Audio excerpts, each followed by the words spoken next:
Oi, pessoal, tudo bem? Vamos comentar agora brevemente a questão número 9 do terceiro simulado FUVEST aplicado pelo ângulo neste ano de 2023. Acompanhe comigo, por favor. A questão número 9, como várias outras do nosso simulado, também se baseia neste texto aqui, que o Antônio Prata publicou na Folha de São Paulo no final do ano passado. É basicamente um texto que trata dos malefícios do WhatsApp na comunicação humana, tá?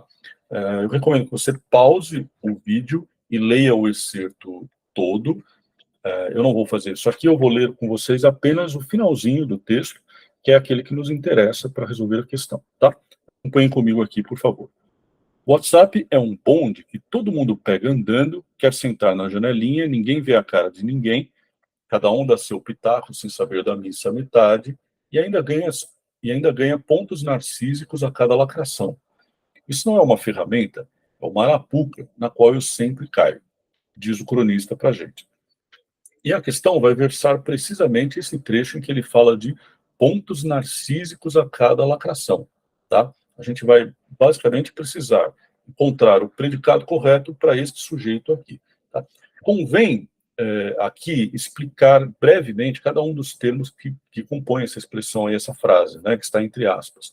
Lacração a gente não precisa nem comentar muito, porque todo mundo sabe o que é. Aquela mensagem arrogante, bombástica, cheia de frases de efeito, que numa discussão em redes sociais, alguém usa para dar a impressão de que tem a opinião definitiva sobre aquele assunto, que não vale mais a pena discutir, ele tem a última palavra, ele geralmente faz isso de maneira desrespeitosa, né, para com as opiniões dos demais, e, enfim, ele lacra, né, e quando ele lacra, começa a tocar música, caem os óculos e a discussão supostamente está acabada. Não é? Isso é lacrar na internet, e aqui particularmente no WhatsApp.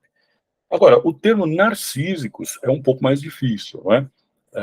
Se vocês se lembram, esse termo remete ao mito grego de Narciso, que era basicamente um jovem muito bonito que acabou se apaixonando pela própria imagem refletida na água, tá?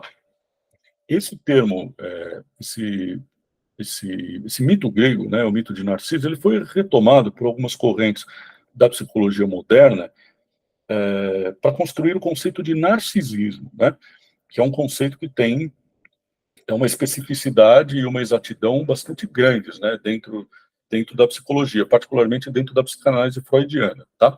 Mas como frequentemente acontece com o vocabulário da psicologia e das ciências em geral, esse termo aqui passou para a linguagem comum, né? Ele se popularizou, né? Ele caiu, digamos assim, na língua comum. E, obviamente, aí, nesse espaço, ele vai ser usado num sentido bem diferente, bem mais lato, bem mais frouxo, não é? Que é o sentido em que em que, em que o está empregando aqui o cronista, né? Então, um narcisista, que no contexto dessa crônica seria um sujeito vaidosão, orgulhosão, muito satisfeito consigo mesmo, que gosta de ouvir o som da própria voz, que se pegava fácil, etc. Né? Aqui eu vou fazer uma parte. Se você está lendo o romance Quincas Borba, de Machado de Assis, preste atenção na personagem Carlos Maria. Ela tem muito disso aqui, né? Deste elemento narcísico, no sentido que eu acabei de explicar, tá? Que é um sentido bastante lato e comum. Agora, o que seriam pontos narcísicos? Bom, a palavra pontos aí constrói uma metáfora, que é a metáfora da competição. É como se houvesse uma competição para ver quem lacra mais na internet, e quem lacrasse mais ganharia mais pontos, isto é, seria mais recompensado pelas lacrações que fez. Então, isso são os pontos narcísicos a cada lacração. Espero que tenha ficado um pouquinho mais claro, né? Tudo isso que eu acabei de explicar aponta para a alternativa D, que de fato é o gabarito. Os pontos narcísicos a cada lacração demonstram uma tendência dos indivíduos em alegrar-se com as próprias intervenções em discussões no WhatsApp. Essa é a resposta, tá bom? Essa alternativa é irretocável. Agora vamos passar brevemente pelas alternativas incorretas para ver quais os problemas que a gente encontra ali, tá? Na alternativa A, os tais pontos narcísicos a cada lacração fariam referência às mensagens precipitadas que as pessoas enviam no WhatsApp e que muitas vezes contêm fake news. Bom, aí para começo de conversa, isso que ele está dizendo aí não se refere aos pontos narcísicos, e sim à lacração. A lacração é uma mensagem, né? Eu lacro por meio de uma mensagem. Os pontos narcísicos, na linguagem aí do cronista, seriam a recompensa da lacração, tá? Então, o primeiro erro é esse. Depois, percebam que quando ele fala dessas mensagens de WhatsApp, ele se refere a elas como precipitadas e potencialmente falsas, né? Elas muitas vezes contêm fake news. Esse não era o aspecto que estava sendo enfatizado na expressão pontos narcísicos a cada lacração. Não é? Nem a precipitação, porque a mensagem que lacra não necessariamente é uma mensagem precipitada, e também não a falsidade, porque não é necessariamente uma mensagem que veicule fake news. Não é? Então, a alternativa A está completamente errada. Tá? Na alternativa B, os pontos narcísicos funcionariam como uma combinação de egoísmo e arrogância, o que é típico da comunicação repleta de memes e emojis. Bom, egoísmo e arrogância podem ter a ver, sim, com esses pontos narcísicos, né? A gente pode imaginar o lacrador como um cara arrogante e egoísta, pode sim. Só que esse egoísmo e arrogância não são, de maneira alguma, típicos da comunicação repleta de memes e emojis. Não tem nada a ver, né? Não é porque eu estou usando essas figurinhas típicas da comunicação pelo WhatsApp que eu sou uma pessoa arrogante e egoísta. Isso é completamente absurdo. E a alternativa B está incorreta também. Na alternativa C, os tais pontos narcísicos comprovariam que o WhatsApp é uma arapuca em que os diálogos misturam empatia, orgulho e disposição para o conflito. Bom, essa é um pouquinho mais perigosa, porque o cronista de fato diz lá no final da crônica que o WhatsApp é uma arapuca. Né? Ele diz que ele cai nessa arapuca, inclusive. Né? Arapuca é uma palavra que significa armadilha.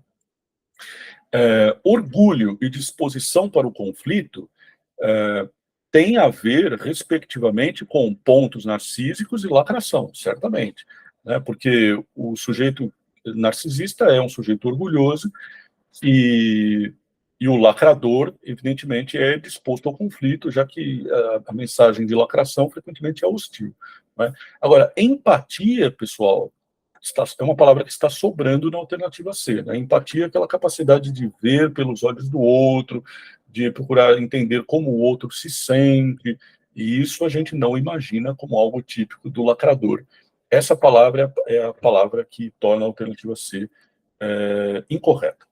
Alternativa D é o gabarito, a gente já comentou. Resta a alternativa E, que é a mais perigosa de todas. Eu tenho certeza que muita gente assinalou essa alternativa.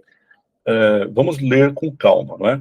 Segundo a alternativa E, os pontos narcísicos a cada lacração serviriam para retomar o mito de Narciso, de modo a valorizar o espelhamento das emoções que ocorre nas conversas digitais. O primeiro problema servem para retomar o mito de Narciso. Pessoal, os pontos narcísicos da lacração, eles não servem para retomar o mito de Narciso. Eles retomam o mito de Narciso para fazer outra coisa, que é demonstrar aquilo que diz a alternativa correta, que é a alternativa D. É uma diferença sutil, mas a gente precisava perceber, tá? Outro problema aqui é esse espelhamento das emoções. Tanto no mito grego, do rapaz que se apaixona pela própria figura na água, quanto no WhatsApp do cronista, não é? Em que as pessoas se apaixonam pela imagem que constroem de si mesmas nas lacrações do WhatsApp, a gente não está falando de espelhamento de emoções, a gente não está falando de espelhamento das emoções, perdão, mas sim de um espelhamento da própria pessoa, da própria figura, não é? Então, o lacrador de WhatsApp, ele lacra, ele manda a mensagem, depois ele fica contemplando, né, a imagem que aquela mensagem que ele mandou constrói dele mesmo. Né? Então, a gente está falando de espelhamento da pessoa e não das emoções. E, por último, tem esse probleminha das conversas digitais, que é um termo um pouco vago, não é? A gente não está falando de conversas digitais em geral nessa crônica, e sim de conversas no WhatsApp, que é uma mídia específica, é uma rede social específica, então convinha um pouco mais de exatidão, tá? Então é isso, pessoal, uma questão de interpretação de texto um pouco mais difícil, né, com alternativas cheias de arapucas, né? Espero que vocês tenham entendido, espero que vocês tenham acertado. Até a próxima. Tchau, tchau.